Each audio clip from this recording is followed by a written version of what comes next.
you do not understand white supremacy, what it is, and how it works, everything else that you do understand will confuse you.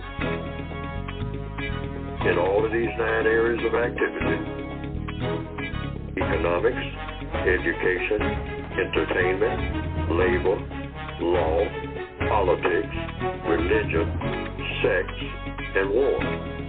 Anywhere on the planet, minute by minute, day by day, all of the time, all of the time, all of the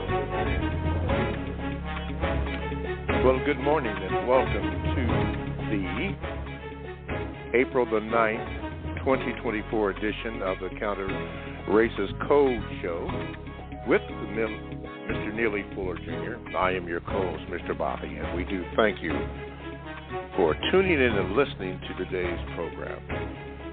Now, we would like for you to join us and be a part of the program, and you can do that by simply dialing this number, 516-453-9921.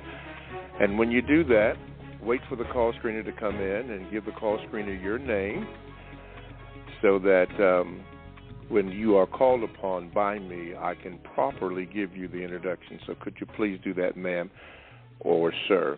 Now, if you are a first-time caller, you do the same thing, but you tell the call screener that you are a first-time caller, and that gives you a priority status, and you will be heard. So get ready so that when I call on you, you may ask your question.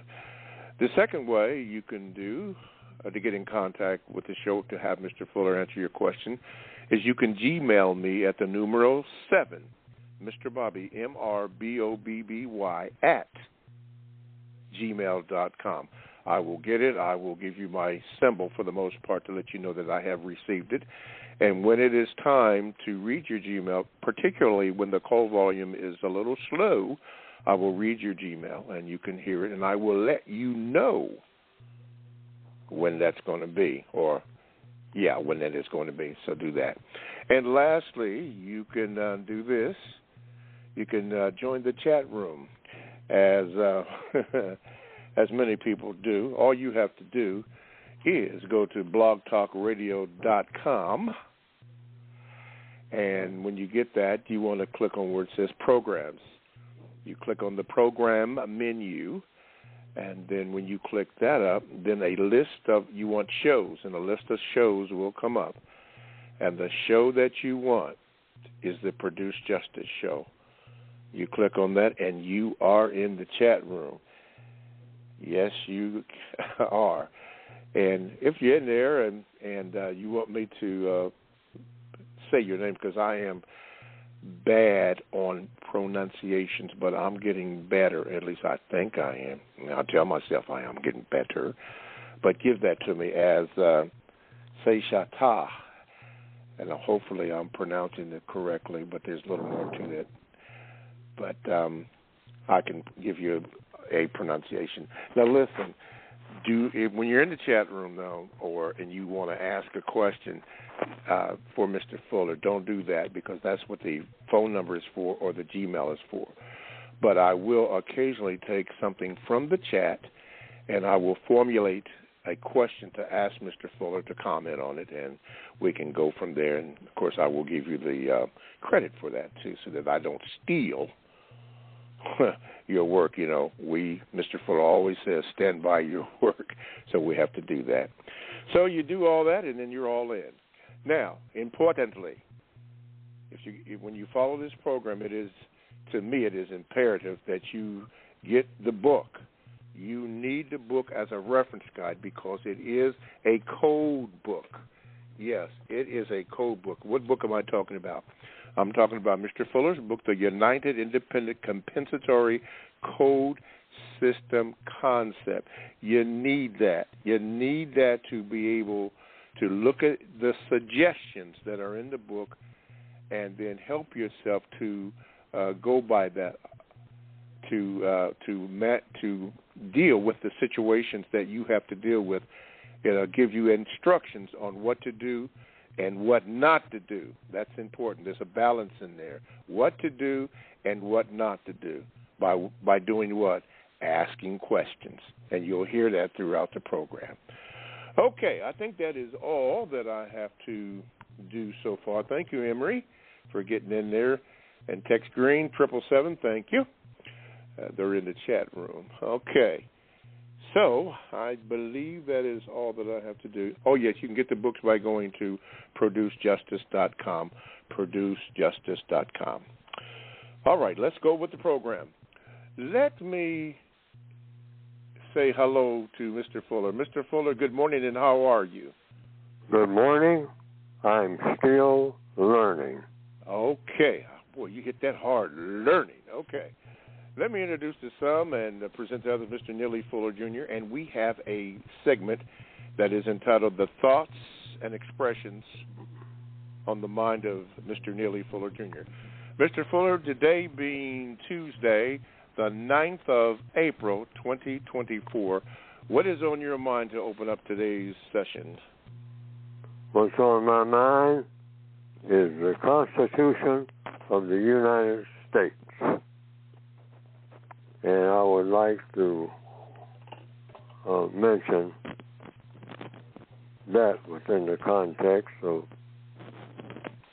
what's on my mind. And the first thing I want to mention about it is that it's a part of the code that I have written, the United Independent Compensatory Code System concept, because I was reading the preamble and have been for some time now, for the last 3 or 4 years, with a lot of emphasis on it to myself.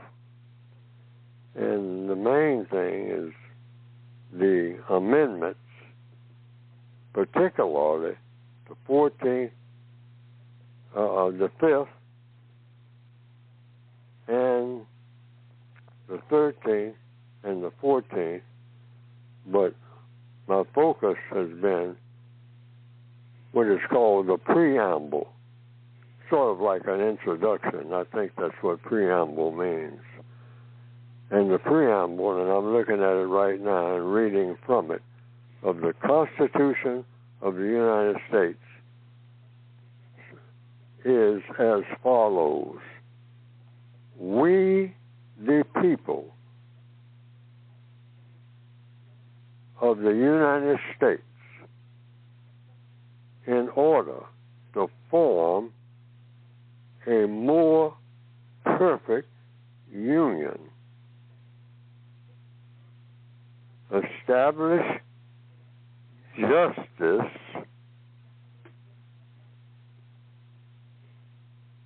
ensure domestic tranquility,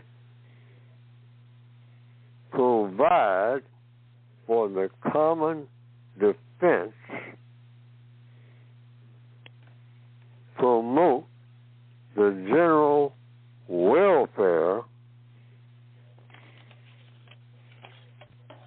and secure the blessings of liberty to ourselves and our posterity, do ordain and establish this Constitution for the United States of America.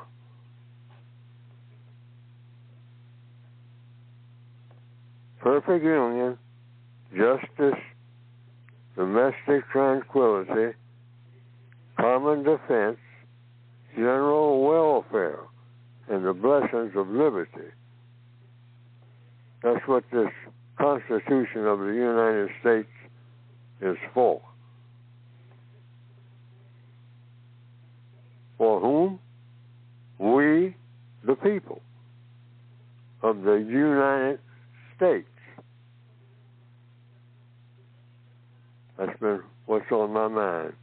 And I'm saying, the code, the compensatory code, contend with that.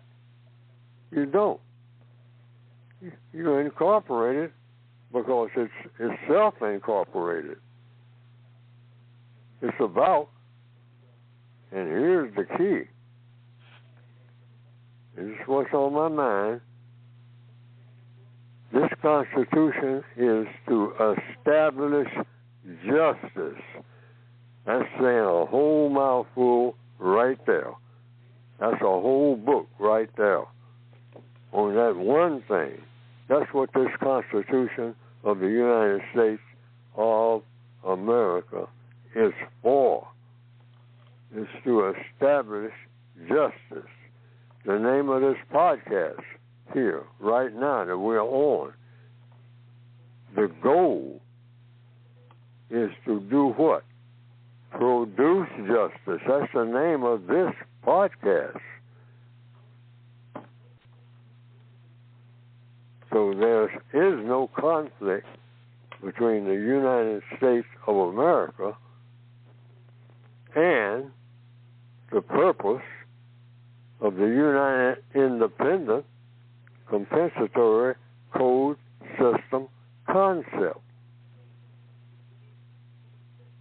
And that's what I've been thinking about. And I'm asking everybody to use the textbook for victims of white supremacy, which is with the goal of producing a product called justice, and use the Constitution of the United States of America for the same purpose, because it says in the preamble, what is this Constitution for? That's what the announcement is about. They're explaining it to you. And they say the first order is a more perfect union. And that union is supposed to do what? The first order of business, establish justice. The name of this podcast right now that you're on is producejustice.com. There's evidence of that. That's what it's been called ever since it began. So we're right on the same page according to compensatory logic, which is what we're supposed to be doing in trying to produce this thing called justice. Mm-hmm. And I don't want anybody to, well, I'll put it this way, better said, I want everybody to think about it that way. And since Americans, if you're going to qualify, believe in justice, and you believe in justice by proving it, that's the only way anybody knows that anybody believes in something. You prove it by doing it.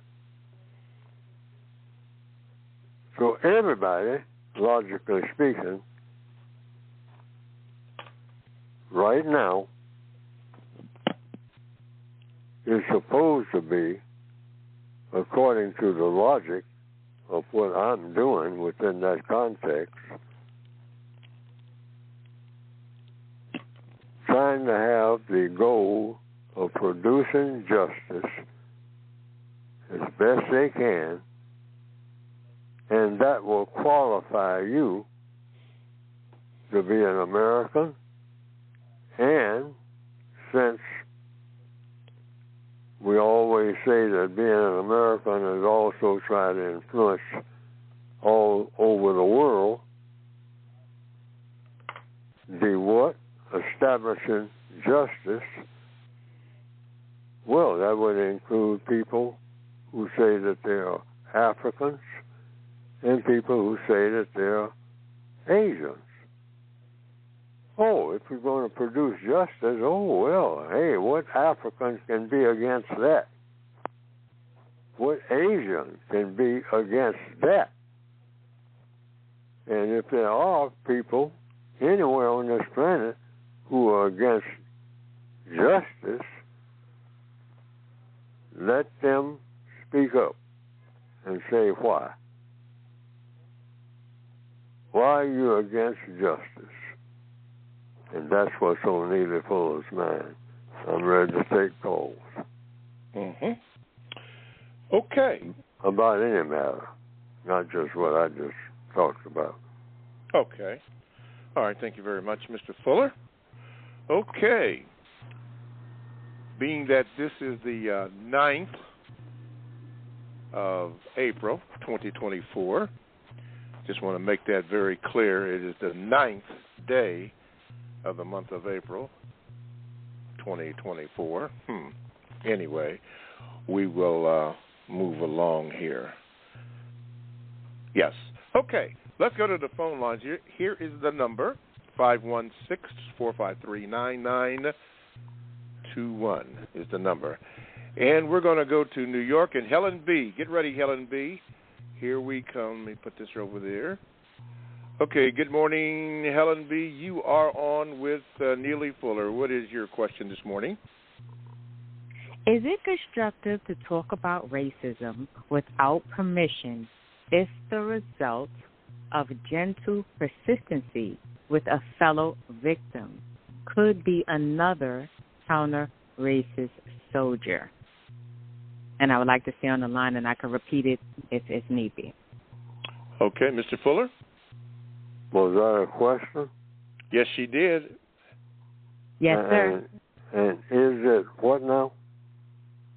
Is it constructive to talk about racism without permission if the result of gentle persistency with a fellow victim could be another counter-racist soldier? Could that person? Well, I'll try to answer the first part because I'm not getting cohesion, and that's my fault. So, well, it really might be there's no first part. It's the whole question. But what? I'll just take the last part of the question. Maybe I can work from there. What did you say about race soldiers? Do you want me to explain a little bit of what I'm saying? Yes, ma'am. You know how you say, like, we're not supposed to talk about racism unless we're given permission? So what if you can, if you're not given permission to talk about racism? Okay, I can deal with that. Hold it right there. Okay. Given, I have to ask another question about the question. Given permission by whom? See, because the code says I don't talk about race unless given permission to the person that I'm going to talk about race to. That's the code. So now, what's the other part? But what if gentle persuasion, gentle persistency could help that person in understanding the code? Wait a minute. What if the person... Gentle persistency, gentle persuasion. Oh, the person through gentle persuasion wants you to do what?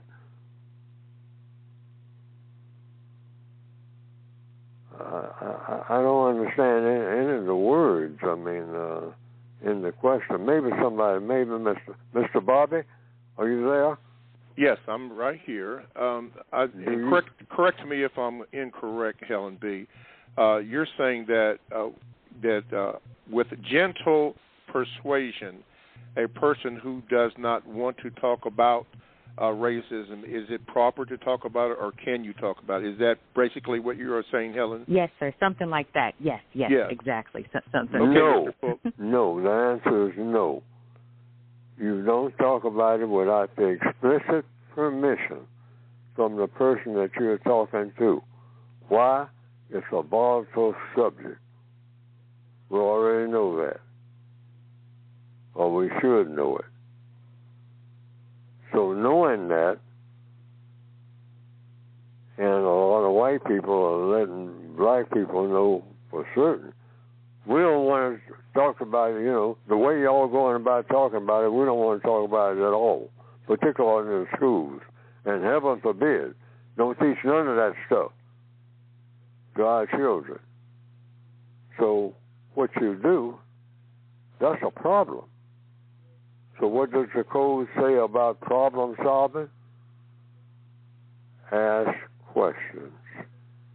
All problems are solved through the process of questions. So gentle persuasion, you ask people what do they want to talk about. Now we go to page 171 and 172 of the code.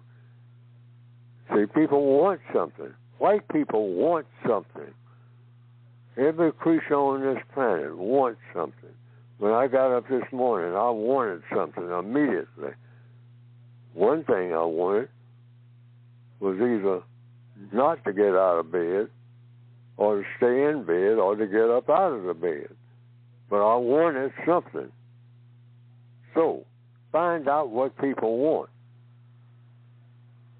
Because I have found from experience, if a black person is talking to a white person, that white person is going to let you know in no uncertain terms that one thing they don't want to do is talk about race in such a way that they get uncomfortable with you talking about race. So you say, just like the code says on page 171 about the wants, it's not said exactly like this because it says you ask these 4 questions, first of all, to yourself. But after you do it with yourself, you do it with everybody else. And you do this every day, all day, anywhere you go. Find out what people want. People always want to talk about what they want, not so much what you want.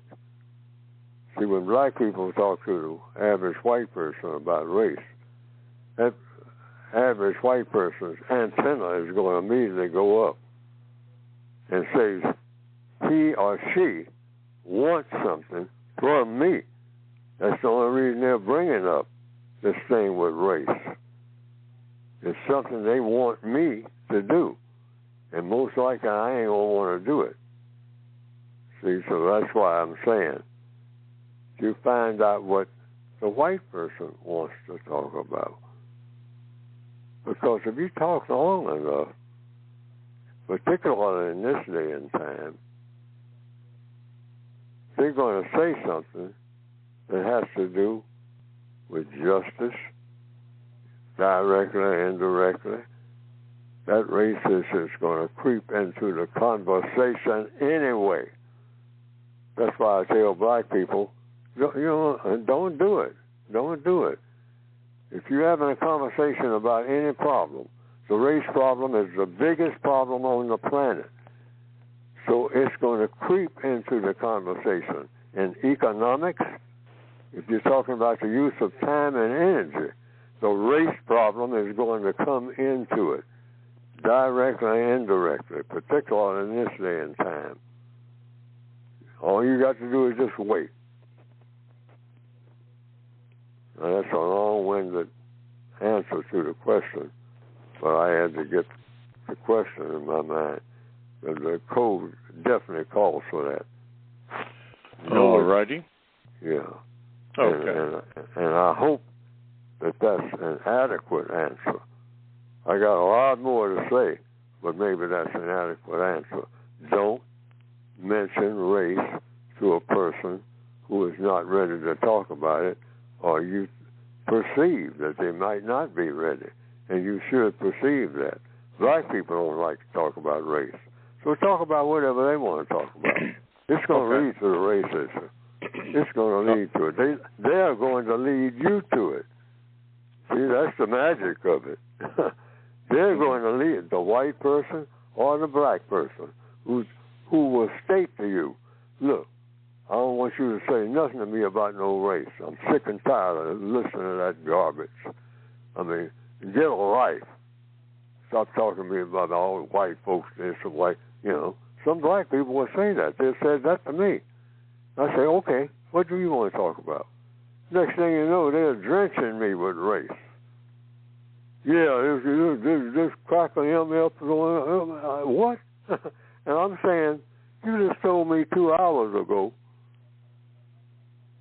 when you went on this diatribe about how things are that are going south with you, starting off talking about some handkerchief here and Uncle Tom Negroes. I mean, he brings it up after, telling you that he don't want to hear nothing about it. It's happened to me over and over and over again, believe me. All you got to do is have your antenna up when you say, wait a minute, you're talking about a problem, because the average person is talking about a problem. Mm-hmm. Okay. I hear people in the middle of the night.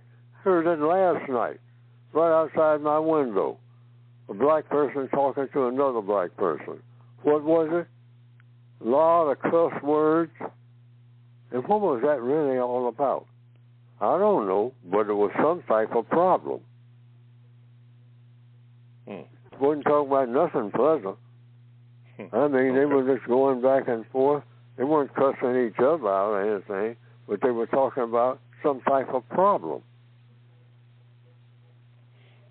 All problems lead to one door, the system of white supremacy. Yes.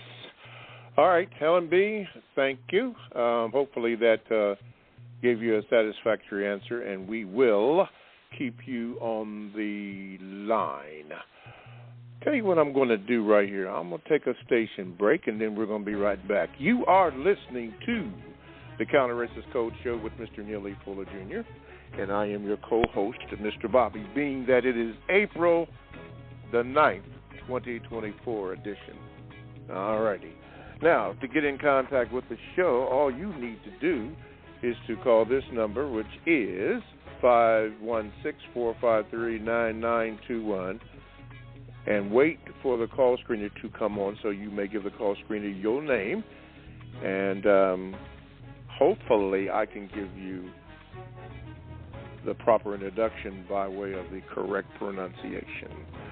You can also Gmail me at the numeral 7, Mr. Bobby, MRBOBBY @gmail.com.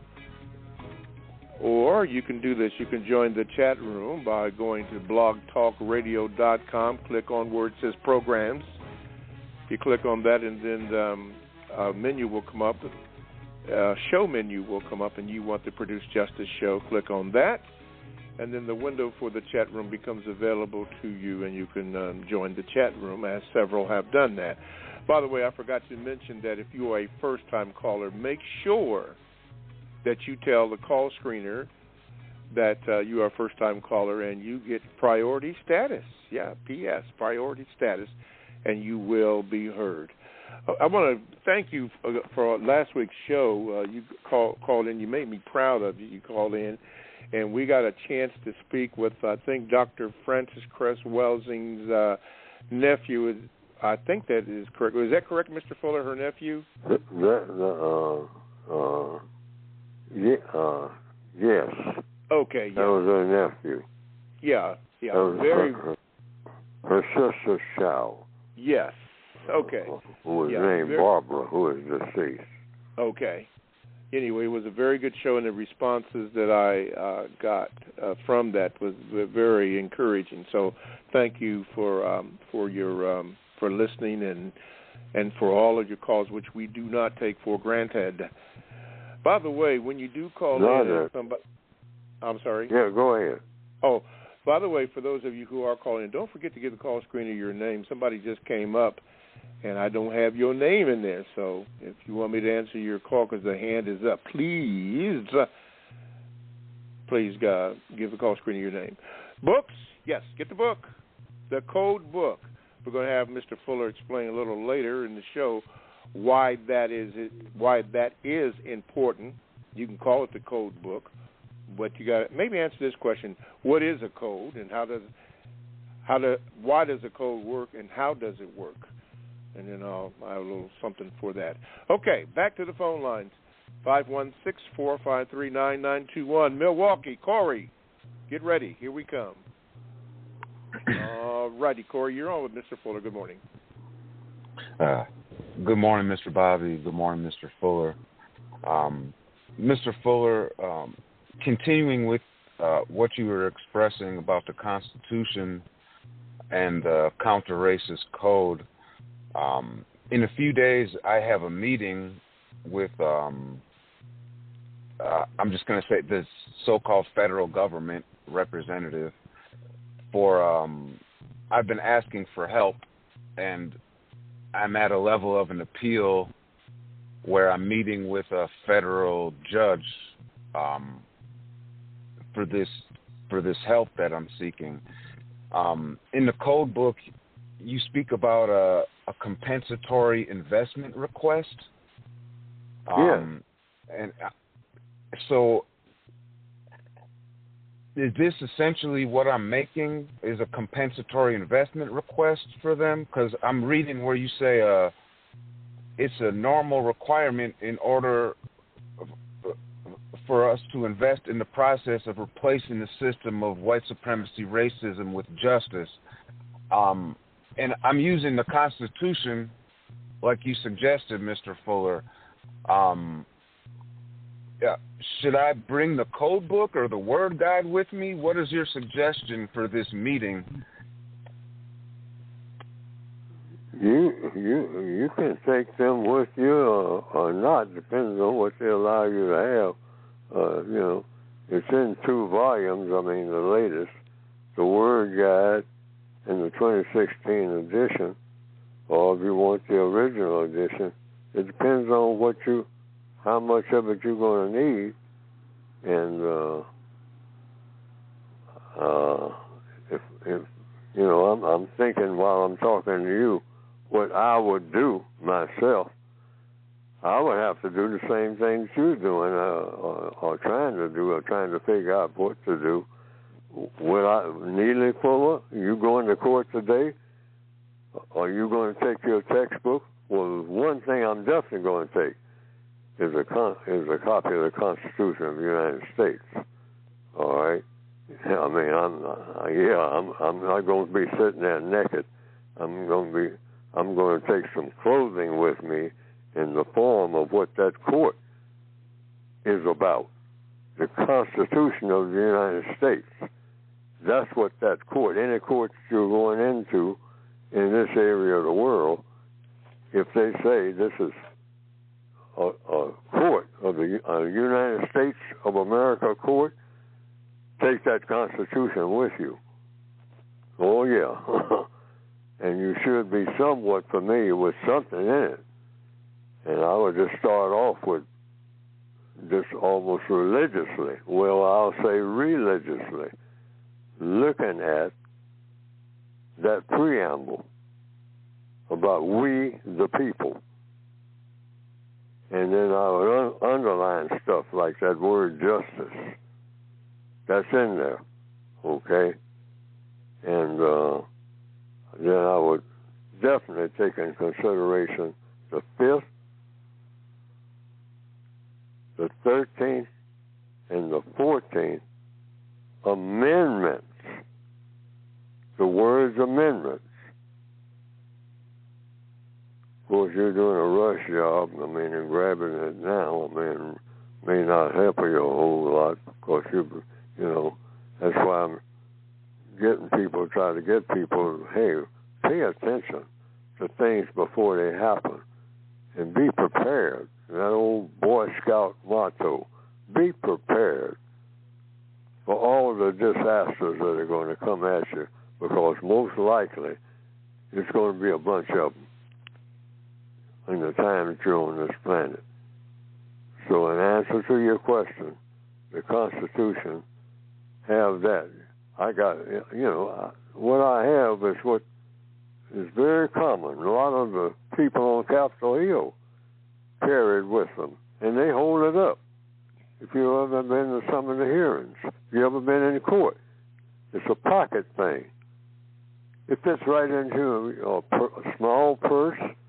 You know, it's just about the size of your iPad. That's the Constitution. The whole wax, the whole ball of wax is right there. And it's a little copy that the government puts out. They used to give them away. And that's how I got a whole box of them down in my storage area where I am.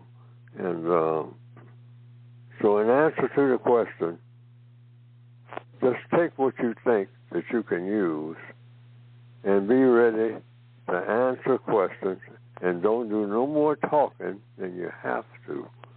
Now, most lawyers will tell that. That's what black people do. They want to elaborate and go on. They want to use as many words as they possibly can. Try to use as few words as you possibly can think of to get the job done. If you can do the job with one hammer, don't try to use everything in the toolbox. Just use that hammer, if that will do the job. Black people have a tendency to overdo, like Neely Fuller is doing right now, overdo everything. But I kind of do that because, man, we've been led down so many blind alleys. And I'm trying to learn more and more about how to stay focused. And stay focused on every word that is said. Do that. And then raise questions. That's another thing. Don't go in there like you know anything, that you have to learn everything. Like first day of kindergarten, that's how you go into a court. You're going to have to learn everything, and they're going to have to teach you. Because the one thing you're going to be saying, if you're telling the truth, without doing a whole lot of talking, is let the judge know. There's just certain things you don't know. And you'll be telling the truth, because you're telling me right now. You ain't been spending a whole lot of time in court. And now you're getting blindsided. So you're going in there completely ignorant. And that's why you can tell the judge, I brought the Constitution, and I got to learn as I go. So, Your Honor, I might be making a whole lot of mistakes, because that's what Neely Fuller would do right this morning. Okay. And I'm somewhat familiar with the Constitution, all right? But you go in there cold turkey. But if you can get a fast copy of the Constitution from somebody, you might have it in a dictionary, the whole Constitution. I mean, so you're scared of the dictionary with you. Okay. All righty. All right, Corey, thank you for your call, and we'll move on. All right, going down to Dallas. Yes, DFW. That's Dallas-Fort Worth, for those that don't know. Lovely airport, one of the greatest ones in the world. Two-question Ray. Here we go. Ray, you are on. Go ahead, Ray. Yes, good morning, sir. If I can stay on the line, please. Okay. Mr. Fuller, thank you, sir. Mr. Fuller, how do you develop the patience to not talk about racism when it is the most dominant problem in the known universe? Develop the patience to wait. How did you do it? Say it again. How did you do it? I mean, like right now. One thing, slow down. And, like I said, the code does a lot for you. And by doing what? Keep in mind all problems. See, the race problem is the biggest problem on Earth. So that calls for what? A code that addresses that. And the central part of the code is questions and answers. You can't solve any problem ever, anywhere on the planet or in outer space behind the eclipse, without questions and answers. If the eclipse is a problem. I mean, you got to raise questions and get answers to the questions. Like this program is about questions and answers. So how do you do this? Which is what you just did just now. But you ask what? Within the framework of what the question you just asked about patience and whatnot. You're having patience when you ask a question. First question, what do you want, sir or ma'am? Or what do you want me to do, since the person most likely is talking to you? What do you want me to do? That's the first question. Because it's just 4. And all others can grow out of that 4. But those are the 4 main ones you start with. What do you want me to do, sir, ma'am? Always be polite, along with being patient. Because being polite, it takes patience to do that. Okay? What do you want me to do? Second question, why do you want me to do what you want me to do? Third question, how do you plan for me to do what you want me to do, sir or ma'am? Always be courteous. Keep your voice low. Don't get like Neely Fuller. He gets kind of loud sometimes from old habits. Habits and traditions, black traditions, sometimes are not good for nothing, but getting you in further trouble. Okay? Just because something is a tradition, and this is the way we do it in the hood, no. Just because it's a black person doing it, we try to give it a blessing. No, look at it and see if it makes sense. That's what the code is about. Don't do nothing ever that doesn't make sense, regardless of who's doing it. And the fourth? And the fourth, and this is the bombshell. What do you expect the constructive result to be? Result of what? Everything you're asking me to do, sir or ma'am. What do you expect the constructive result to be? Underline, constructive result. Mm-hmm. Mm-hmm. Because every move that you make is supposed to produce a constructive result. And that's any move that anybody ever makes. Correct. All right. Now, a person could ask a question at the beginning. Ray mentioned the word patience. Well, you would a logical question would be, what is patience? You would have to answer that. But Mr. Fuller, let me ask you this. Everybody is talking about a code, and you've explained that, and probably will explain that again. But here is a question on the code. People believe or may believe that a code works, but the question on that, Mr. Fuller, is how do you know that a code works? Give an example, and I can give one right now. You pick up your phone, there's a code, like I did when I came on this program and hooked up with you. There's a code for doing that. If I didn't know if I didn't know the code, the buttons that I pushed on one of those old-fashioned desk phones, which is what I have, I would not be talking to you right now, no matter how I wished. See, I can sit here and wish all day. That's right. But I had to have a code. I pushed some buttons. Exactly. Those buttons. Yeah. Exactly. So it's not enough. It's not enough to believe. I mean, believing is good, but it's not enough to believe that the code works. You got to know that the code works. And you gave a perfect example. We're using a simple example, the phone. You know that works. How do you know that it works? Because you've done it. You've tried it. See, I asked somebody what, and I think I asked you, Mr. Bobby, how do I get in touch with you? Yes. And you said, this is the number. Yes. And so I wrote it down, and I say, now, if I'm going to get in touch with Mr. Bobby, this is the most efficient way to do it. I have to find the code for getting in touch with Mr. Bobby.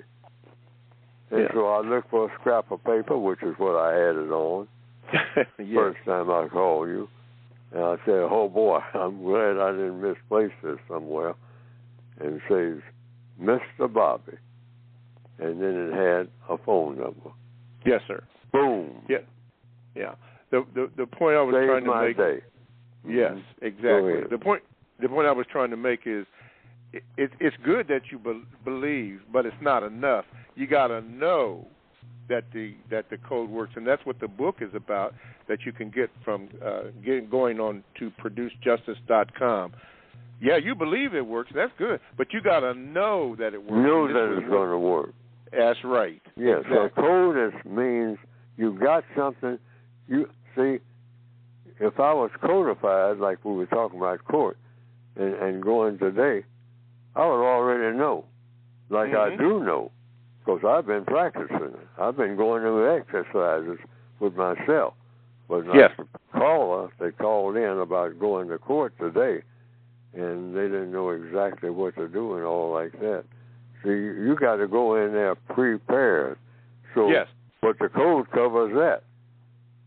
Going to court on short notice, and you're not prepared.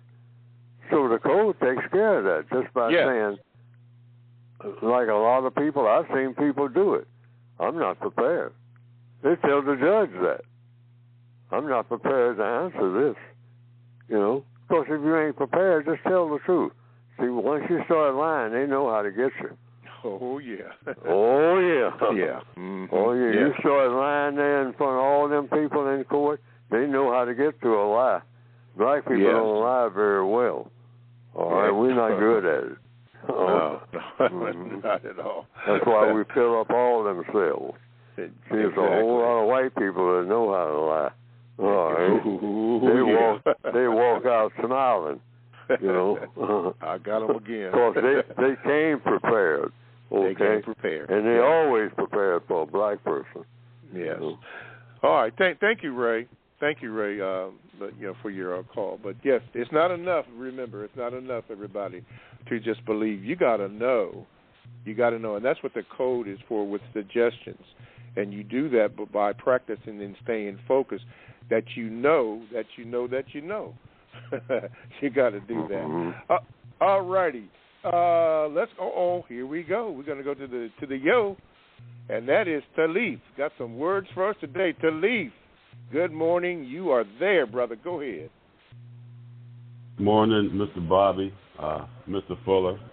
Mr. Fuller, I got a question for you. Have you heard of or listened to a station up there? Every time I'm up in your area, it's called WPFW. Are you familiar with that channel, Mr. Fuller? Absolutely. That's a good channel, isn't it? I like that show. Yes, and Dr. E. Faye Williams, I want to say that loud and clear, a black lady, and another one, Dr. Julianne Malvo. Yes. And just before he died, a person that played records called the American Songbook, Mr. Donnie McKesson. Oh, yeah. I like that show. Then there's a Dr. Watson that comes on that station. He was on yesterday at 2 o'clock. WPFW. Yes. WTFW. He gives out a lot. He gives out a lot of. Yes. Yep. Is that a TV station or a radio station? No, it's a radio station that's a really supported by the listener. Public supported. But you can, publicly supported, and they play blues, jazz, have a lot of different, and you can even listen to it online. They do have you can listen to it no matter where you are in the world. I just wrote it down. Okay. But anyway, I want to say grand rising to you guys, but I'm going to almost keep on the same vein as the first woman that called in about discussing racism. And Mr. Fuller, I'm going to go a couple places. But for one thing, in your Area 4 labor, page 137 of the 2016 edition, you put in there avoid racial shadowboxing. So I'm not sure if that's what the lady who called in earlier, if that's what you meant by that. But I do want to ask you one thing, and even if you want to get back to that page. Okay, you know how we are always complaining, well, I'm not going to say all of us, but how this system doesn't support us. Even they say sports are racist, the TV shows are racist, but yet, Mr. Fuller, I don't see them applying your work and other people's work to what I always say to get off the plantation. But I do want to ask you this, Mr. Fuller, sticking along the lines of racism, white supremacy. In the movie Ghostbusters, Mr. Bobby, as far as the guy said he's going to court, they would tell you if it's something strange in your neighborhood, who can you call? Call Ghostbusters. Well, who do we call, Mr. Fuller? But my question is, should we have integrated in the first place if people are claiming that we're still being mistreated by the so-called white folk and white supremacy, but like I always say, most of us act in such a crazy manner that we don't even want to get off the plantation. So, Mr. Fuller, my question to you is, does that avoid racial shadowboxing have, and I'm sure it all ties in, but why are we still asking to vote, pray with them, march, and do all this? If they treat us so bad, so why are we even integrated with those same people? And Mr. Bobby, I'll keep listening, and if you can answer that, Mr. Fuller, maybe the people, because I keep preaching to the choir. Well, if you so dissatisfied people, why don't we try to create our own, Mr. Bobby, our own radio stations, our own TV shows? Uh-huh. So what was your question, Mr. Fuller? My question is, should we have integrated in the first place if people still think that this is such a plantation? Wait a minute. One question at a time. Should we have integrated? Okay, first thing we do is look at the words. I don't know what integrated means. Neither do I. That's the first. See, we always deal. See, when you're talking about codification, you're talking about dealing with every word that you use. Don't forget that. That's the essence of the code. Every word. You don't skip. You don't just say something because you heard it. First of all, what is integration? And then sit back and wait, and if it takes 5 million days and nights to get an answer to that question, you don't start no conversation using words that you don't know exactly what they mean. Okay. I don't know what integration means. Okay. You know, that's just a word that came up in the 1940s and 50s and whatnot, and I have told people, be truth. Always be truthful when you're talking about racism, because if you don't, that bug would jump up and bite you sometime, afterwards, immediately, most likely. Okay? Now, so I don't know. So you ask a person who uses the term. First of all, sir, ma'am, what do you mean by integration? What does it look like? In all areas of activity, you can always go to the code on the areas of activity. Yes. Economics, you want to know what integration means in economics? The use of time and energy. That's what is economics? The use of time and energy. That's basic economics. You come into the world, okay? Then move to education. You want to know what integration means when it comes to education. Okay. And don't help. This is important. Don't help the person with the answer. Many people, including Neely Fuller, makes that big mistake. Okay. We will ask when you ask what is integration in education, you sit back and wait and do nothing but listen. So we ain't moving till we, on nothing until I find out what integration means when it comes to education and entertainment and labor and law, etc. All the 9 areas of activity. And you might go over it 50, 40 million times, but you don't move on until you get a definition for what integration means. Okay. And then they said segregation. Now you want to know what that means. Start all over again in all those areas of activity. Well, and let me ask you important this, Mr. for Fuller. everybody to know. Yes, sir. Let me ask you this. Before we go all over the place, because I think we get it that we go through all 9 areas, but he asked a specific question, which I almost forgot. How does that go, Tariq, so we can stay with it again, Tariq, about the integration? What did you ask?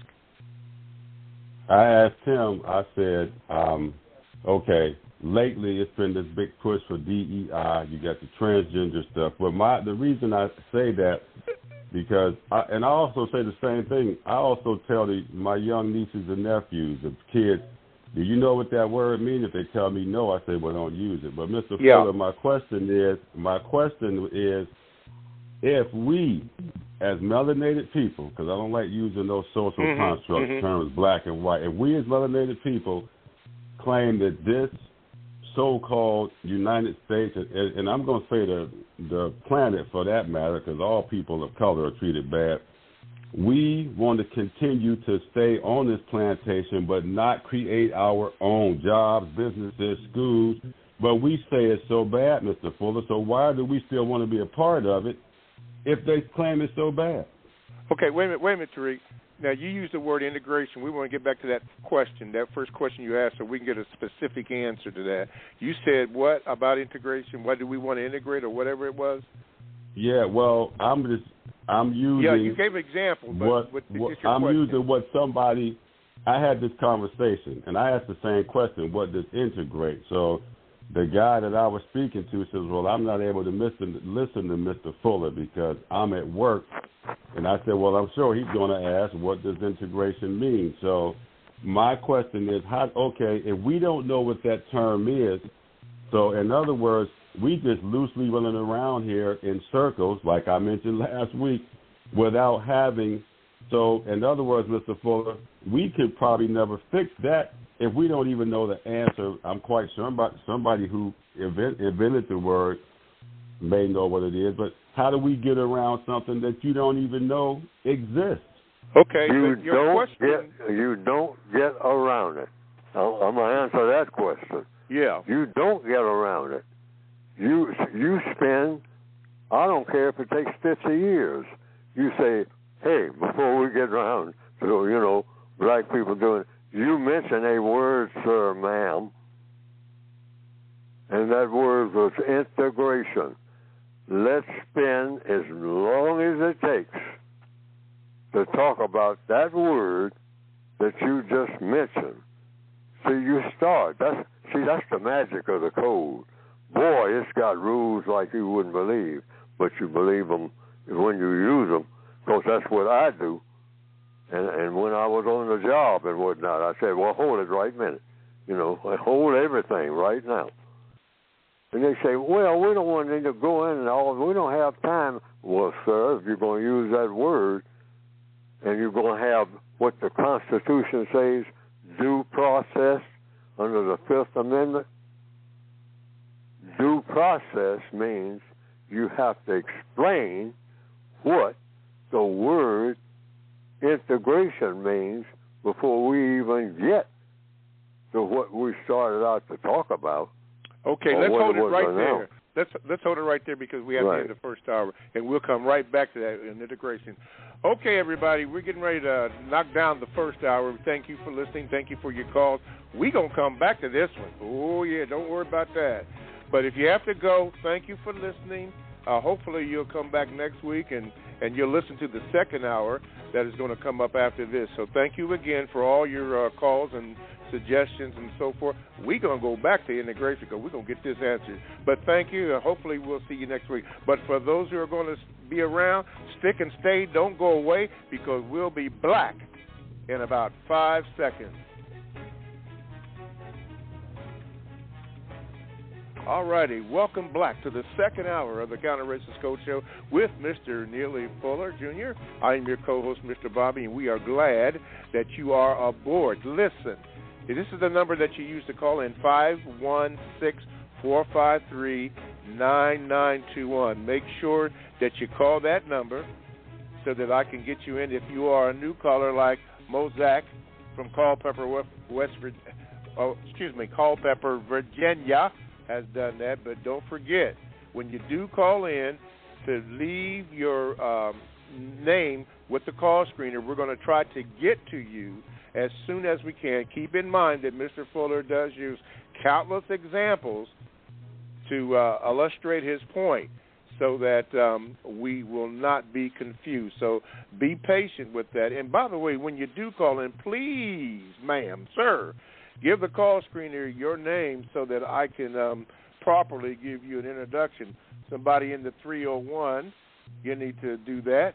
And I think a couple other people have done that. 301 is the prefix, but make sure you give me your you give the call screener your name. Okay. The books that Mr. Fuller will be talking about, or the book, is the a book that you can get by going to producejustice.com, and it is the United Independent Compensatory Code System Concept. You can get that by going to producejustice.com. Okay, going back to my brother, Talif, we're talking about the integration, trying to stay focused on that question. Okay, Mr. Fuller, go ahead. Yes. You in answer to the question, you can't do anything according to the code until you get that word straight. And then you got to go to that next word right out of the gate. Now, these weren't the central issue that you were talking about leading up to with your initial question, the way I remember it.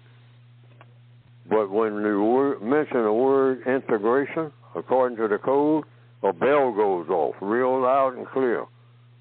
Hold it right now. That's a stoplight. Mm-hmm.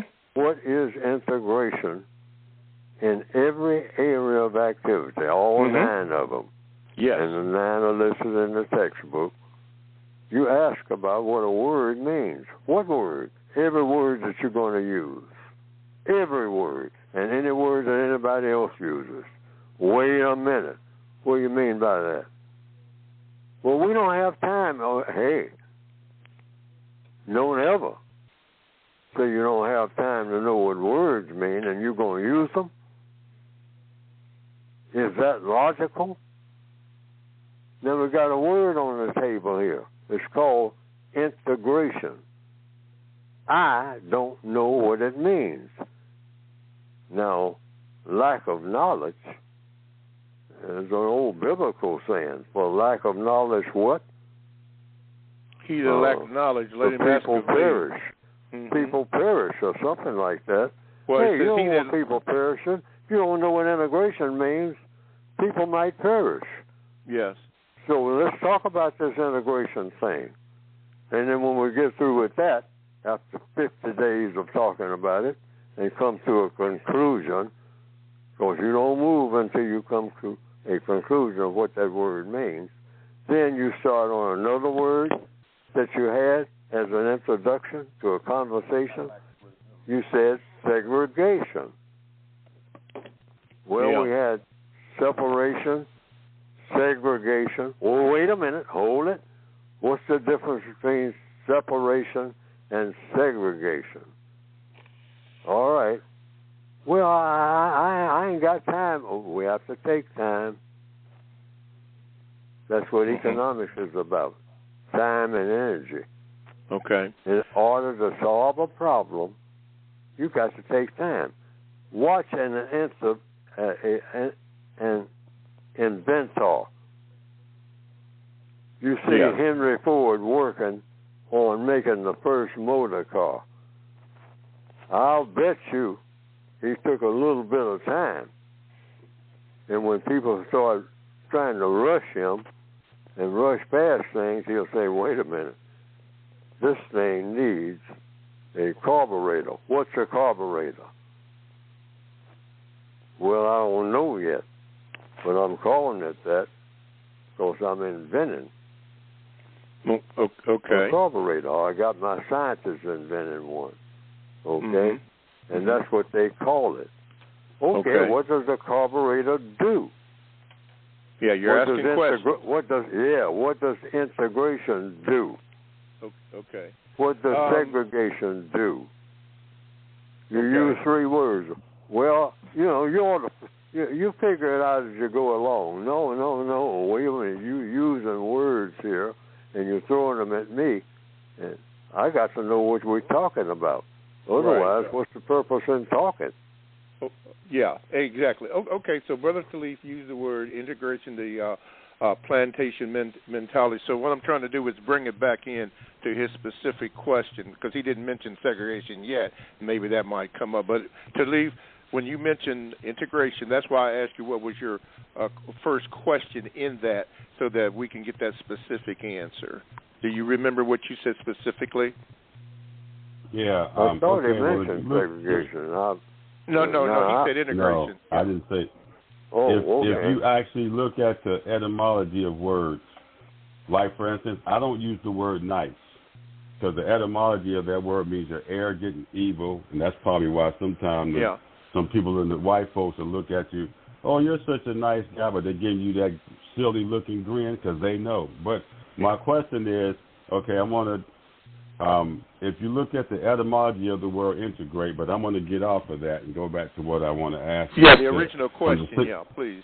Okay, my question is, Mr. Fuller, why should we hang around somewhere where people don't want you? That's what I'm saying. Okay, if you go into their store and they don't want to feed you, why are we always pushing forward to make others like us or others do for us that we should be doing for ourselves? And I'm quite sure, and somewhere in all these conversations we have, I've probably asked you that 1,000 ways, 1,000 different times, Mr. Bobby, but why are we as melanated people saying, okay, Mr. White Man, I know you don't want to see your restaurant, but take me anywhere. I know you don't want me in your job, but why are we pressing forward so much to stay on that vein, Mr. Fuller? And thank you, Mr. Bobby, and I'll listen. Okay, all right. Thank you, Tilly. All right, Mr. Fuller. Yeah, okay. Now, go ahead, Mr. Fuller, with the answer to that.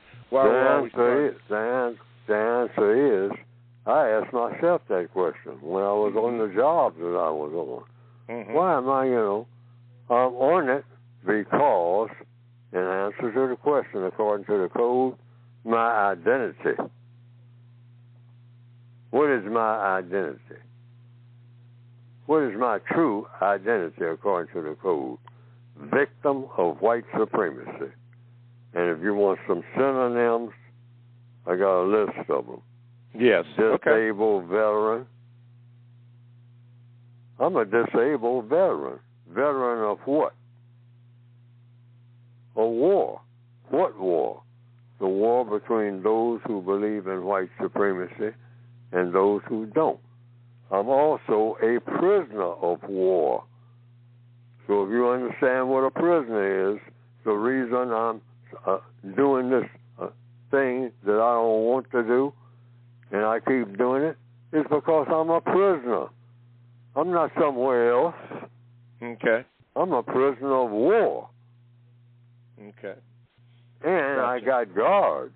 In a prison you have guards that will not allow you to do this and do that or anything that you want to do. I mean, they'll find things. They'll find out what you like to do and stop you from doing it. Why? Right. Because you are a prisoner of war. That's why. Yes. And you exactly. make prisoners of war do what they want. And I am a victim of white supremacy, a prisoner of war. I'm a disabled veteran of that war. I'm a homeless person. I'm a refugee. This is Neely I'm talking about. Yeah. I am a child. I am not a man and never will be one as long as I'm a prisoner of war. And ain't no point in pretending that I am one when I'm not. I'm not qualified to be a man because I can't manage nothing. Prisoners of war don't manage anything. Exactly. Manage means you manage things. All right. I'm not managing to do anything except try to stay alive as a prisoner of war. Mm-hmm. This is, and thank you, Mr. Fuller. This is an example of why the book makes a suggestion that when you ask a question, that you stay focused in and answer the question, and don't go to the second question until you answer the first question. That requires focus, and the reason we do that is because if you allow other questions to come in, then your focus is obscured. You become obtuse, and the question gets lost. That's why I tried to get back to the original question that Brother Talif asked so that we could stay focused on that. You can give all the examples you want to, but we got to keep our focus, or if we do not, then we become even further victims to this system that we already are in. That's why it was pressed that way. But thank you, Brother Talif. Thank you, Mr. Bobby. Yes, sir. Thank you, Mr. Fuller. Appreciate it. Okay, now let's go to our new caller, Brother. I think it's Mozak. Hopefully I got it right, because, hey, Brother Mozak, I'm good for messing up names, but hopefully I got yours correct. Here we go, Brother Mozak, first-time caller. Here we go. See if we can get you in here. Okay, Brother Mozak, good morning, and you are on with Mr. Fuller. Go ahead, please. That was Mo Fax, Moefactz. Okay. Yes. Okay. How you doing, Mr. Bobby? How you doing, Mr. Fuller? Good, sir. I'm still learning. I know I know the answer to that. I would like to first start off with a constructive VGQ and then move it to my one question. As a companion to Mr. Fuller's book, I also have found that the book 7 Habits of Highly Effective People by Dr. Stephen Covey, has been a good companion to Mr. Fuller's book. And I would like to quickly run down those 7 habits as just helping, other people. Hopefully it helps other people get less confused, and it helped me. First is to be proactive. The second habit is to begin with the end in mind. And this is what Mr. Fuller talks about with the 4 questions. What do you want to do? Why do you want to do it? What the constructive outcome would be, and how do you plan to do it? I did that out of order. The third habit is to put first things first. This is the one that has helped me the most, is to start with the first step of doing what I want to do. The fourth is think win-win. This is the one I think we can challenge the system of white supremacy with the most, because we can challenge them and say, you haven't thought win-win with us, so you can't be as effective as you possibly could be if you thought win-win with non-white people. Number 5 is seek first to understand, then to be understood. I think this is what Mr. Fuller talks about when he says all problems are solved through questions and answers. Number 6 is synergy. This is working together to achieve more. Now, I know Mr. Fuller says we shouldn't get together, but I think his code book has us getting together in our thought, speech, and action. And the 7th habit is sharpening the saw, or continuous improvement. So I found this to be very helpful to be less confused in the system. And now, if I could move on to my question. Yeah, one question, please. Yes, okay. My question is, Mr. Fuller, have you given thought to creating a codified formula for asking constructive questions? Yes. Those are ones. Those are the best questions you can ask. I don't think there's any questions better than that. Find out what the other person wants. People who want something, they'll let you know.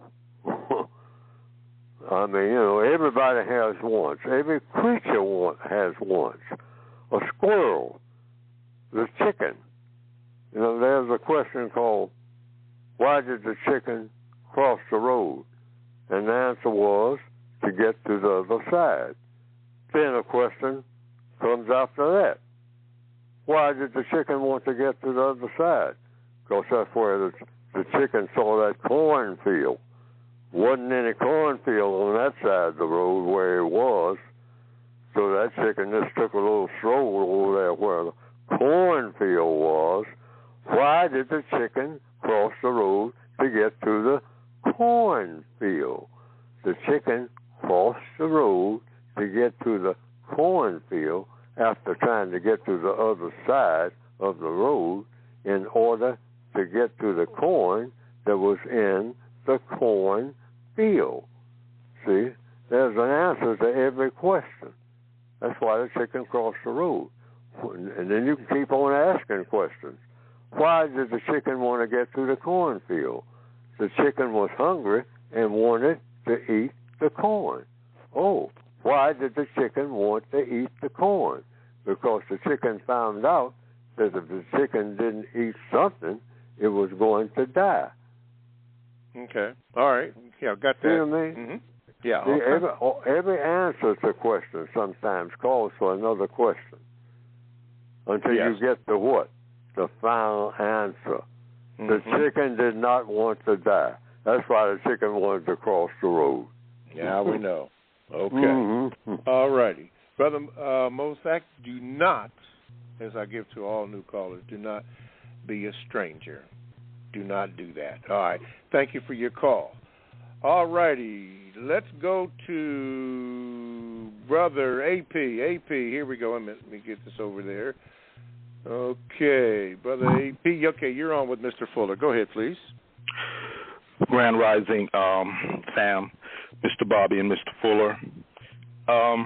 Since you brought up the Constitution this morning, Mr. Fuller, I've always thought about that, and your code book points to it, and we see that Mr. Trump is the biggest violator of that Constitution. I would like to suggest that everyone watch MSNBC, CNN, or BBC. Why? In my opinion, they give the most detailed and reports on political matters. Most time they cover all 9 areas of people activity that Neely Fuller talks about in one form or another. Now, Mr. O'Donnell is one of my favorite persons on MSNBC, and yesterday he spoke about the Constitution, how it's being tested, how it's being assaulted. And he spoke about the prosecutor, Jack Smith, breakdown of Trump's committed by Donald Trump. Now, I only want to make a VGQ about that because we as people of color, or anyone in the so-called United States, is looking at everything that is going on politically because of this being an election year for the presidency. And abortion, what is the other one? Border control, the border issue, wars that we see. It's a very trying time. So I just want to suggest that people get more informed because, as what was stated today, our people perish for lack of knowledge. And that's everybody is included in that, not just people of color, melanated people. And just to answer my opinion on the question that our brother asked earlier about why we failed to want to get off the plantation, racist white supremacists have selected us as victims to be hated. And they impede our progress in our attempts to want to free ourselves from them, and that's the biggest problem. I would love Mr. Fuller to speak to that issue a little bit more. And also, that radio station that people like in the D.C. area, WPFW, can be found on 89.3 FM. And I also remember the time that Ambrose Lane Sr. was a very, very big person that I used to listen to 10, 12 years ago. He's deceased now, and Amy Goodman. Keep up the good work, Mr. Fuller. That's what I had to say. I'll stay on the line if you have anything to ask, and I can comment further. Thank you, Brother AP. All righty. Okay, AP. Okay, Mr. Fuller, did you have a response to that? I know he gave the 89.3 reference to WTFW. Yeah, okay. Thank you, AP. Okay. All righty. Okay, Mr. Fuller, I'm sorry. Did you have a response to that or what now? Or we can move on? No, there was no question there. But okay. Thanks to everything is a part of the code, what I call the code. Everything is a part of it that helps people to solve problems. Okay. People of color, or however you want to describe yourself. The code says that too. You can describe yourself the way that you choose to describe yourself. The code says that. Some people say, well, I call myself an African. Well, call yourself, and everybody else out of what? Courtesy, codified courtesy. Neely Fuller is required to call people by what they want to be called by. That's a codified, procedure. That's automatic. Always call people by the names and titles that they want to be called. Okay. People have told me, Fuller, you need to stop calling yourself a victim. I keep calling myself a victim because I say that's what I am. I've never been anything other than that. And I can't name anything significant that I've ever been other than that. Just a victim of, and it's right on the back of my book. I identify myself as a victim of and a servant to the system of white supremacy. There hasn't been a moment when I haven't been a victim of and a servant to not the United States of America, but a servant and a victim of the system of white supremacy. Yes, and sir. I'm not going to be anything else of any significance until I'm no longer that. All righty. That's why I wrote the book. Yes, sir. I know who I am. I ain't nothing else. Nothing. Mm-hmm. All right, back to the phone lines. I hope I have permission to do what I'm getting ready to do. But we're going to go down to Montgomery, Alabama. And I was getting ready to say, this is Gumptown Teddy. Teddy, you could tell me off in front of the whole world. Do I have permission to call you Gumptown Teddy? Go ahead, brother. Brother Teddy. Going once, Brother Teddy. Got you on here. Okay. Well, can you hear me? Sorry. Hello? Oh, yeah, man. I'm getting ready to push the button on you, man. Yeah, look, I'm originally from New Orleans, so I'm still New Orleanian in Montgomery. Oh. How about that? Okay.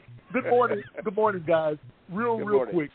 On yesterday, we had an opportunity for those who were in that line to witness a very phenomenal affair that comes every 20 years or so, right?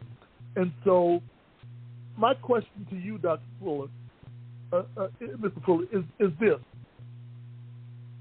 What should we have done?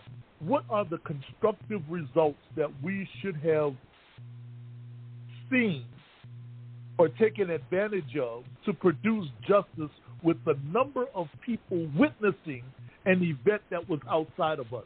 We had an opportunity for everyone to be, a large majority of people to be together.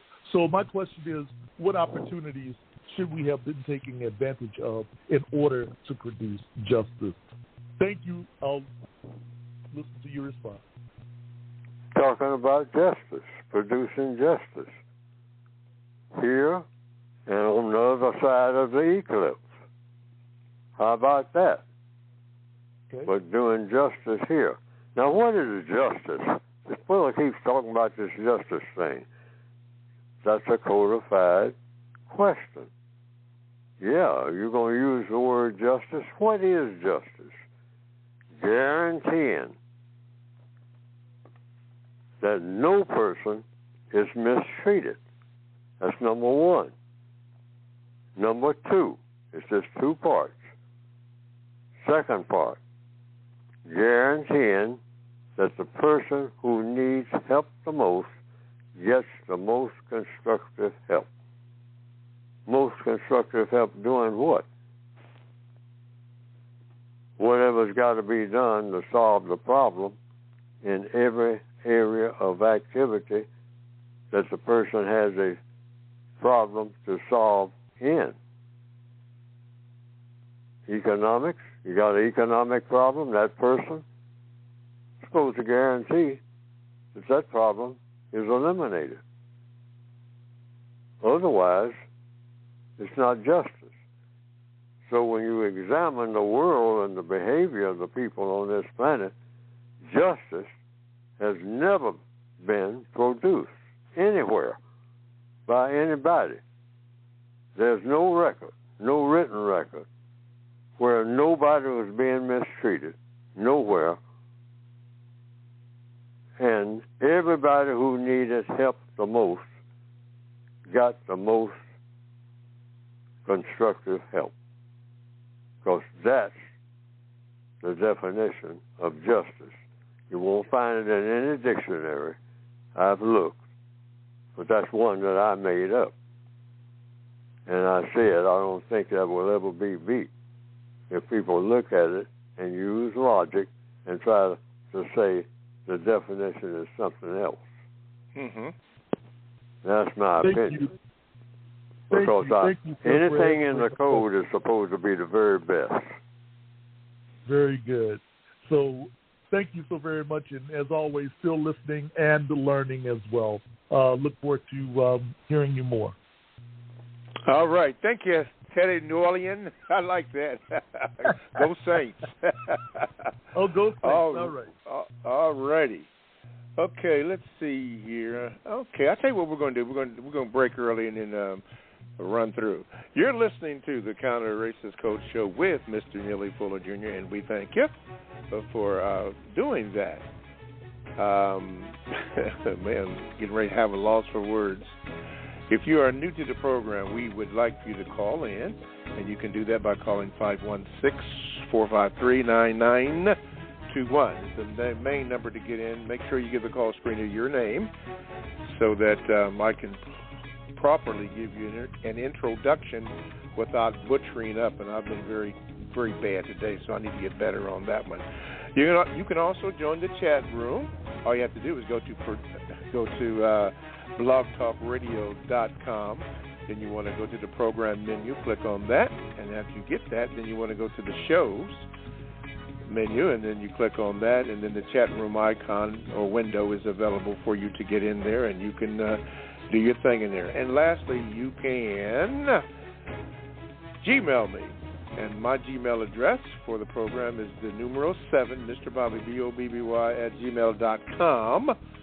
And I will get your note or letter or Gmail, and I will read it at an appropriate time, which I'm getting ready to do when we come back off of this station break, and Mr. Fuller address your question that way. That is the numeral 7, Mr. Bobby, MRBOBBY, @gmail.com. You can do that. Okay, we're getting ready to go into the last 30-something minutes of the show, and let's do this one, Mr. Fuller. This comes from, I believe it's from Gary. He says this, Mr. Fuller, how come white news companies don't connect the dots for people when it comes to certain topics? I don't know. I'd have to ask them. The people who are news companies, those are people, presumably, who make decisions. So, here again, all problems are solved through the process of questions and answers. So you contact the people who are doing whatever it is you think that they are doing that they shouldn't be doing. And make suggestions. Never make a criticism without a suggestion. That's a part of the code. And suggest that they start doing what they're not doing that they should be doing. That's the answer. Find out who's doing it. And, asking Neely Fuller, first of all, you can ask Neely Fuller, are you doing this? Because I am sort of like communications. I don't say I'm giving any news, but if there's anything that Neely Fuller is doing he shouldn't be doing, like a person let me know, where this discussion about Dr. Francis Wilson came up, he let me know that I was doing something that I shouldn't be doing. So the logical process would be for him to say, we never got around to that, but it's never too late to correct something, what I should be doing. But then he told me what I shouldn't be doing is selling my book. And I'm not going to stop doing that. That was a suggestion. He can make it the suggestion. But I don't think that me stopping selling my book will help anybody. It won't help me because I'm the first person that I wrote my book for. If somebody would ask me and I told the truth, Fuller, why did you write this book? I say to help me to figure things out. Because you're talking about one confused individual. And I was sick and tired of being confused. That's why Neely Fuller started writing the textbook for victims of white supremacy. I was writing it for myself. And then people started saying to me, hey, you talk real peculiar. You got a different way of looking at things. Mm-hmm. I said, I figured I'd better, because I was getting sick of being mixed up about everything. You talking about one mixed up individual. I was the champ. Might still be. Okay. All right. All right. Well, that was your answer, Gary. I hope that suffices you. You can always write in, Gary. And the email address is the numeral 7, Mr. Bobby, MRBOBBY @gmail.com. Okay, keeping in the mode of notes, or I keep calling them notes, but Gmails. This is a question for you, Mr. Fuller. It says from JL. It has been reported that some melanated people have been discriminated against in the job market due to having unique names. Do you think melanated people should give their children common names to give them a chance to get their foot in the door? That's the first question. Do you think that, Mr. Fuller? I did.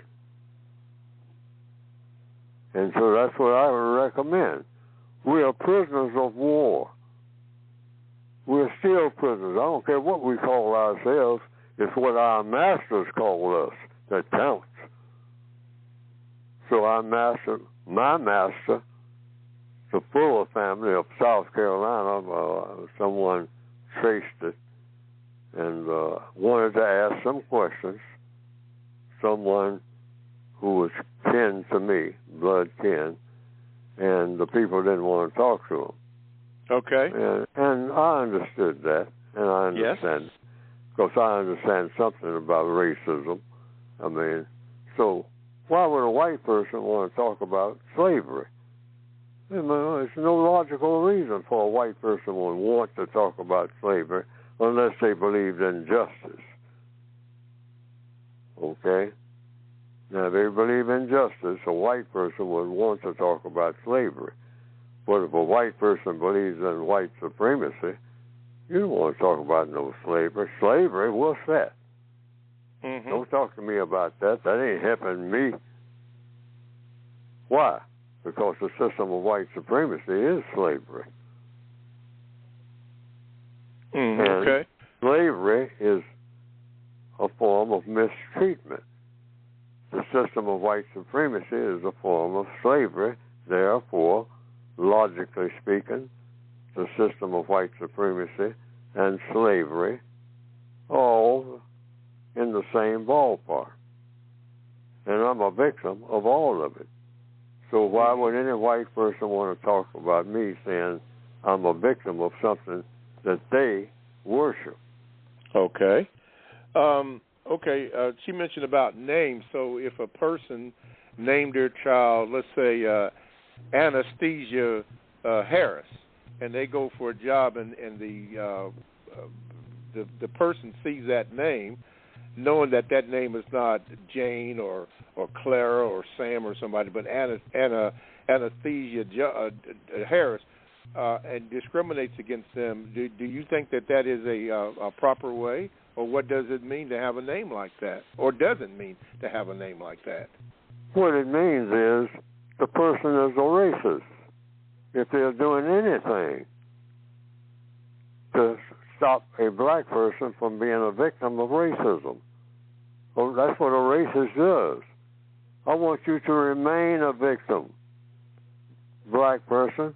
It ain't because I hate you. A lot of people call it that. I don't hate you. I just want you to remain a slave. Why? Because it helps me as a white person for you to be a slave. It ain't personal, it's business. Mm-hmm. Oh, okay. So see, that's something black people got to understand. But who calls him a racist? Who calls us what? Who can call him a racist? I do recall you are mentioning that another black person can't call a person who is a racist a racist. It has to be called by another white person? Or did I get that wrong? Oh, yes.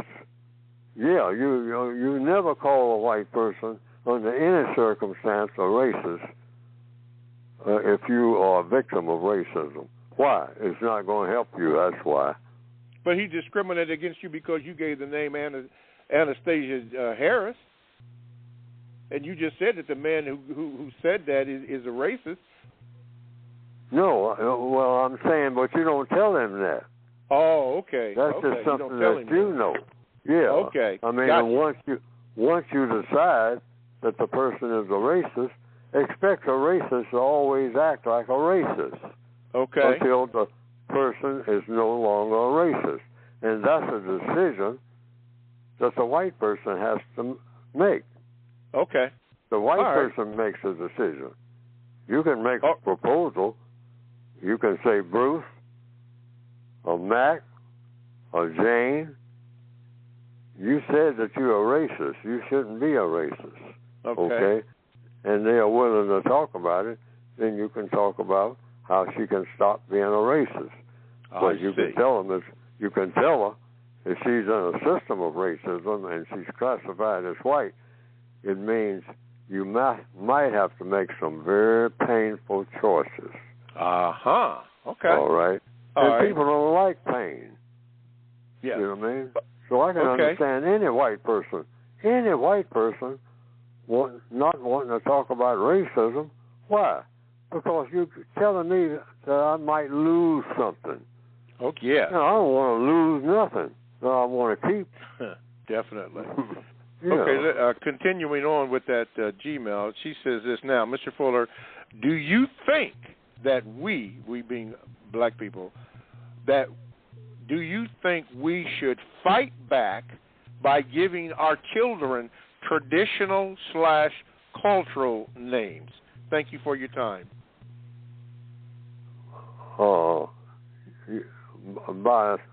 I have to know, see, here again, questions and answers. What are the traditional/cultural lines? I know the white supremacists, when they hear names, they hear Muhammad or something like that, they say, that sounds like that might be some people that got color in their skin. Mm-hmm. Okay? So, I mean, that ain't going to help me as a white person. I mean, do anything that I want to do. I mean, if what I want to do is not practice justice. Okay? See, once a white person agrees that they believe in justice, they believe nobody's supposed to be mistreated, and that the person that needs help the most gets it.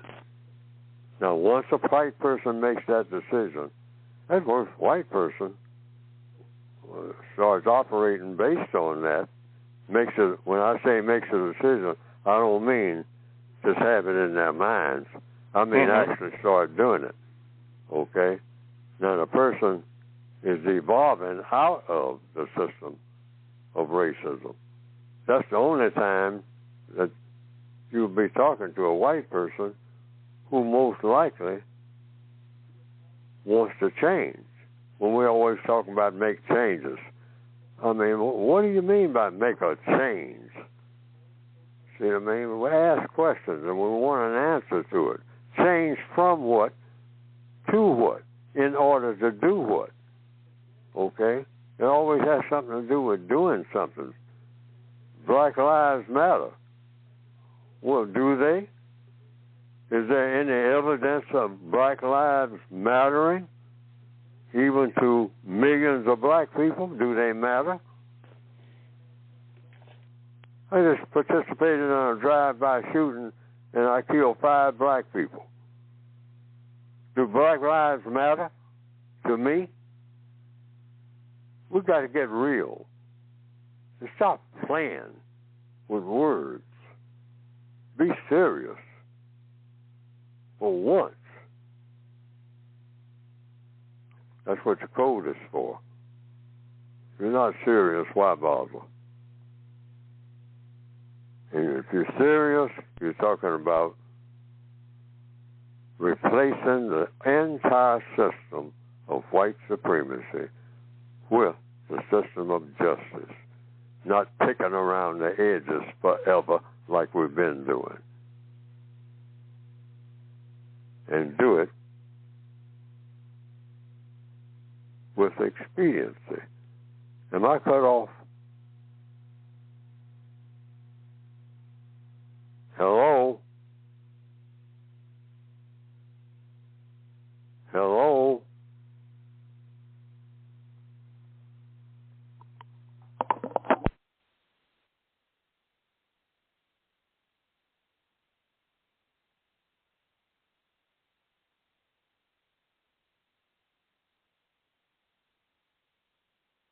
Okay, there we go. There we go. I don't know what happened there. Now I got to get Mr. Fuller on the line, too. I was getting ready to read a Gmail. I don't know what happened. Mr. Fuller, see if you can get back in here, and then we can get together again. By the way, anybody in the chat room, if you can hear me, give me a call here, because the screen went dark and all that. What's going on here? Could this be the usual suspect? Wow. Okay. It cut off on me. Yeah. Okay. Chad Kenyatta. Yeah, it cut off on me too. Yeah. Dang. But you know what? That is to be expected in the system of white supremacy. Things happen. So, but we're gonna go on here if we can. Let's see and get Mr. Fuller back in here. See if Robert can contact Mr. Fuller and get him in because I don't see him on my screen. Okay. Yeah, the chat room, is available there. Okay. See, and then the other calls are still on. AP, did you get cut off? See, Teddy, did you get cut off? Yeah. And Ray, did you get? Yeah, that's right. Yeah, the usual suspects. Yeah. We were having a good show. Only 14 minutes ago, we got cut off. But that's all right. We'll still keep going. See if I can get Fuller back on here. Let's see here. No. Wait a minute. Yeah. Okay. Yeah, Tex Green. I don't know what's going on. Usual suspects.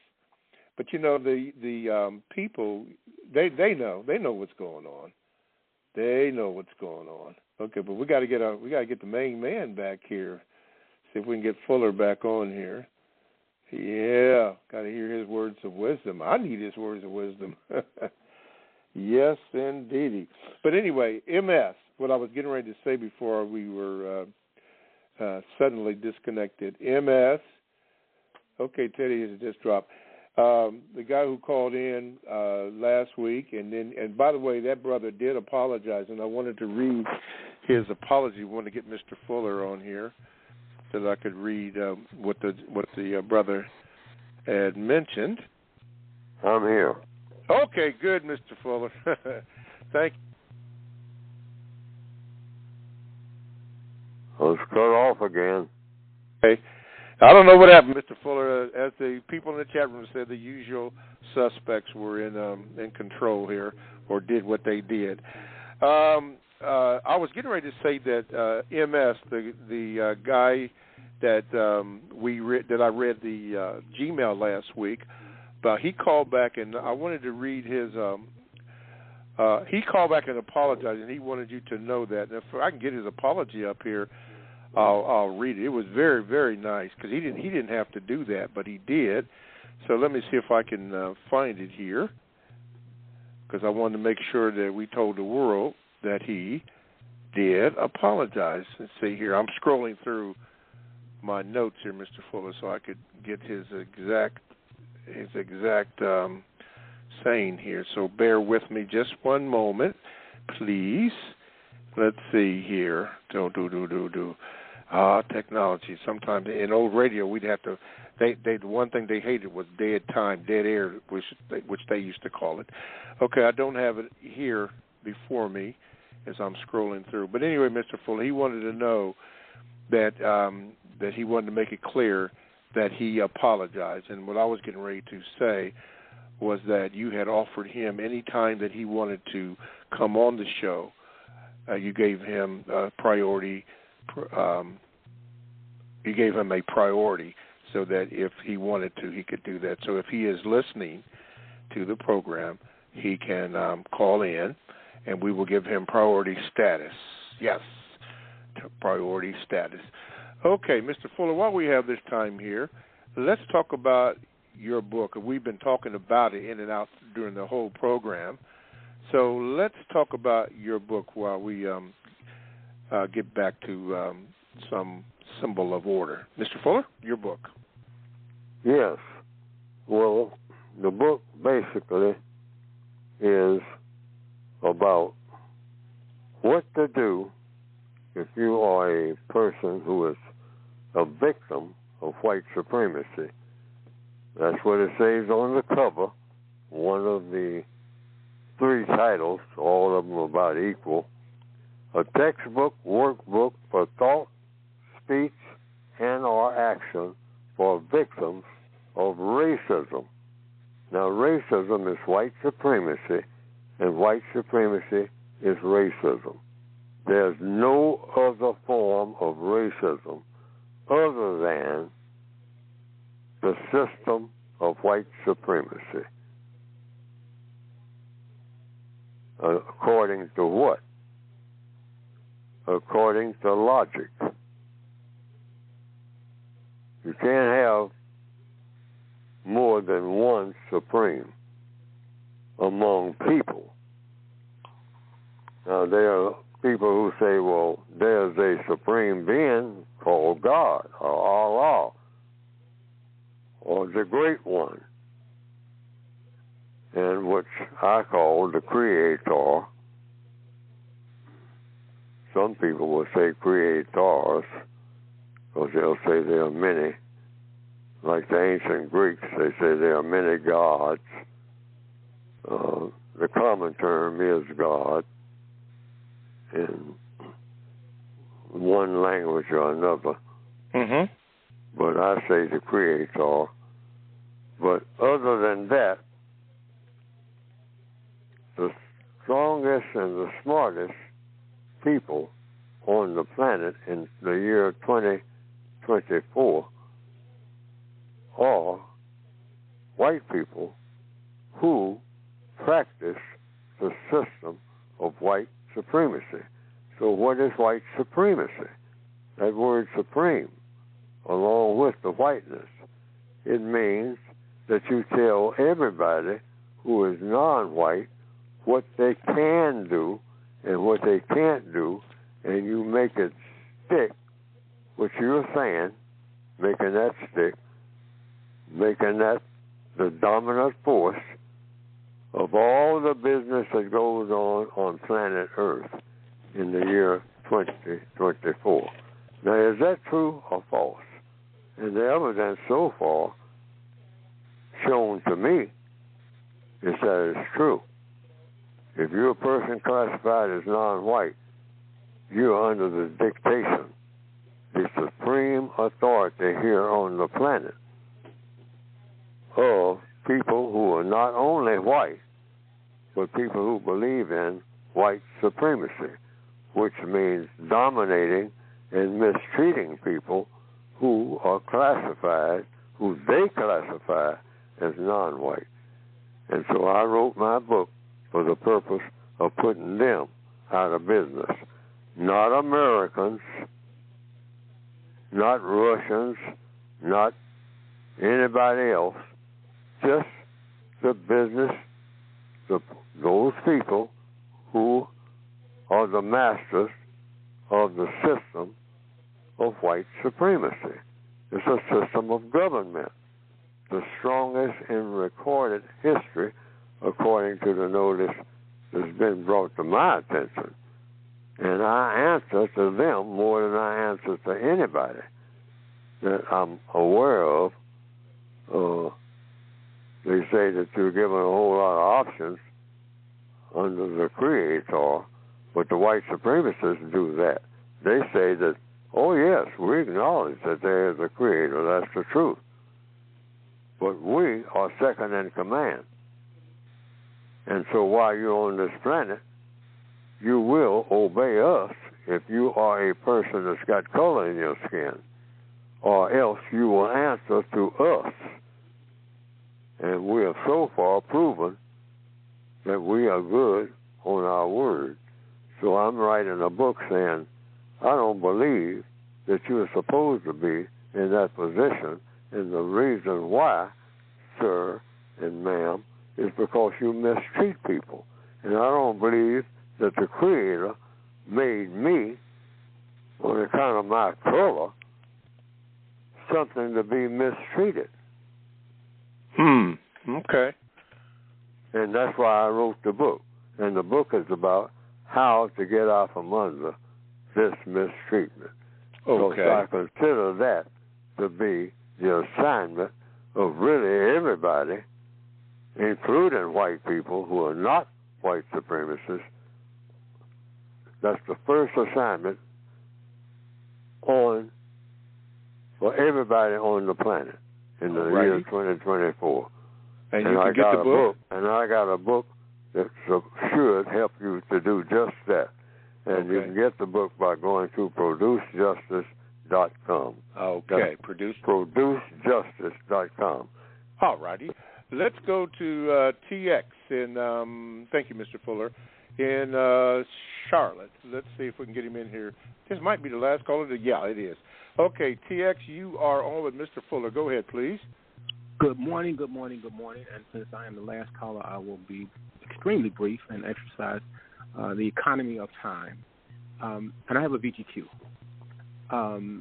I've been listening for quite some time. People call in, and it seems like they have the tendency to go on without recognizing the importance of punctuation. Ask a question, and as Mr. Fuller says, wait for the answer, as opposed to stacking up questions and giving long dissertations. Ask the question and be quiet and wait for the answer. And the acronym for the word wait is Why Am I Talking? WAIT. So it gives Mr. Fuller a lot more. It gives him more time to respond to the question, because we all want to learn. And if he has more time to respond by us asking these beautiful questions, and it would just be quiet and listen. So, and then last thing is that sometimes maybe people should just play back the recording so they can hear how they sound when they're asking those questions and refusing to be quiet. So have a great day. Okay. That's good information, TX from Charlotte, because even I am still learning. I have a problem of sometimes interrupting Mr. Fuller, and I have been told about that. But then Mr. Fuller told me if he gets off a subject to bring him back in, and I told him, Mr. Fuller, that I really hesitate to do that because when I do that, then people accuse me of getting in Mr. Fuller's way. So I try to balance it out there. In other words, I don't like to make the appearance that I am correcting Mr. Fuller. No, I will never do that. But Mr. Fuller said if he gets off course to reel him back in, and I'm just saying I hesitate on that. But anyway, good call, TX, good call. Mr. Fuller, we got about 3 minutes of the show left, and we did have a little problem with the usual suspects. They took everything off my screen, but now it seems to be back on. So I'm going to give you those few moments that we have remaining in today's program before I close it out. Mr. Fuller, it's yours. Well, I want to make this clear, right in conjunction with what you just said about me telling you about the interruptions and all like that. It's really not an interruption. That's why I told you. I am retarded, all right? Ooh, okay. Okay? Really, that's my own evaluation of myself. You know, retarded means you're held back from reality and all. That's what retard. I'm a retard, okay? Under the system of white supremacy, like I said, I was probably, you know, I became deconfused and started understanding life and existence. What am I here for? What is everybody here for on this planet? When I started understanding white supremacy and how it works, and why I think the way that I think, and why I do the things that I do. It's because this evil system called a system of racism, all right, it never should have been. It's a great interrupter of the production of justice and people being universal people. Like people showed that they were interested in not just what's going on here, but the entire universe just a few hours ago. Everybody with, you know, with glasses that keep them from the sun from putting their eyes out and all like that. I'm quite sure somebody challenged that by looking directly at it. I'm quite sure that they got a problem now. But, you know, that's the world, okay? I mean, but I want to make that clear. Yes. On the end of this program. And that is, Neely Fuller is, you know, I am messed up. But I realize I'm messed up. That's the first step toward not being messed up. You have to notice you're messed up. You know, that's the logic.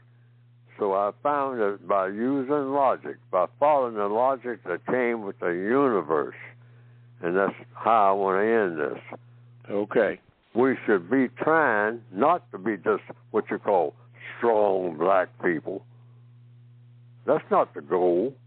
The goal is to be universal man and universal woman, which means what?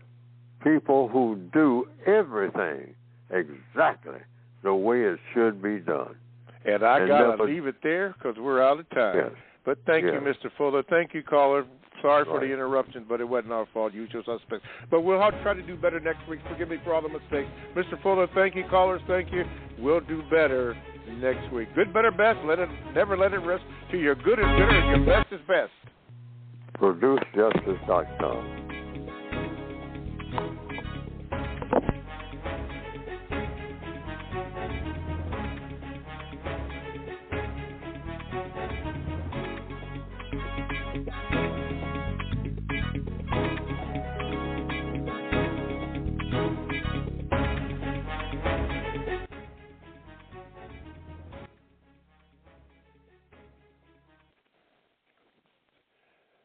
Judy was boring. Hello. Then Judy discovered ChumbaCasino.com. It's my little escape. Now Judy's the life of the party. Oh, baby, mama's bringing home the bacon. Whoa, take it easy, Judy.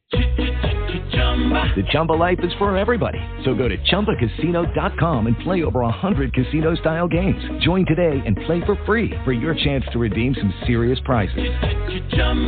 ChumbaCasino.com. No purchase necessary. Void where prohibited by law. 18 plus terms and conditions apply. See website for details.